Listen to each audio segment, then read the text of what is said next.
শান্তি চুক্তি নিয়ে কোনোভাবেই একই সুরে কথা বলছে না যুক্তরাষ্ট্র ও ইরান। দুই দেশের মাঝে মধ্যস্থতাকারী দেশ পাকিস্তানের প্রধানমন্ত্রী শেহবাজ শরীফ জানান, ৩ মাস ধরে চলমান সংঘাতের অবসান টেনে রবিবার শান্তি চুক্তি করবে তেহরান ও ওয়াশিংটন। এরপর মার্কিন প্রেসিডেন্ট ডোনাল্ড ট্রাম্পও জানান, রবিবারই চুক্তির জন্য ইরানের সঙ্গে সময় নির্ধারণ করা হয়েছে। আর চুক্তি হলেই সবার জন্য খুলে দেয়া হবে হরমুজ প্রণালী। এছাড়া এ চুক্তির মধ্য দিয়ে যুক্তরাষ্ট্র ইরানের বিশুদ্ধকৃত ইউরেনিয়ামের মজুত পাবে বলেও দাবি করেন ট্রাম্প। কিন্তু ইরান বলছে, রবিবার না, তবে আগামী কয়েকদিনের মধ্যেই হতে পারে শান্তি চুক্তি। শনিবার ইরানের পররাষ্ট্র মন্ত্রণালয়ের মুখপাত্র ইসমাইল বাঘাই বলেছেন, রবিবার কোনো চুক্তি হওয়ার সম্ভাবনা নেই, তবে আগামী কয়েকদিনের মধ্যেই এটি হওয়ার সম্ভাবনাও উড়িয়ে দেয়া যায় না। তিনি বলেন, যতক্ষণ পর্যন্ত না সব বিষয়ে পূর্ণাঙ্গ চুক্তি হচ্ছে, ততক্ষণ নিশ্চিতভাবে বলা যাবে না কোনো সমঝোতা হয়েছে।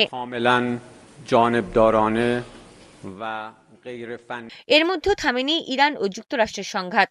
শনিবারও হরমুজ প্রণালীর ওমান উপকূলে ট্যাংকার জাহাজে হামলা হয়েছে, তবে এটির ক্রুরা সুস্থ আছে বলে জানা গেছে। এছাড়া হামলার প্রভাবে পরিবেশগত কোনো ক্ষয়ক্ষতি হয়নি।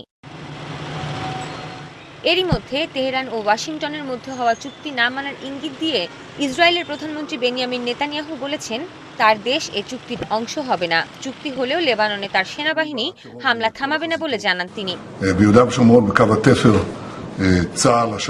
তবে এই শান্তি চুক্তিতে ইরানের অন্যতম শর্তই হলো, লেবাননে ইসরায়েলের হামলা বন্ধ করতে হবে। এ বিষয়ে ট্রাম্পের সঙ্গে নেতানিয়াহুর বিরোধ চলছে বলেও জানা গেছে। সৃষ্টি ঘটক, ৭১।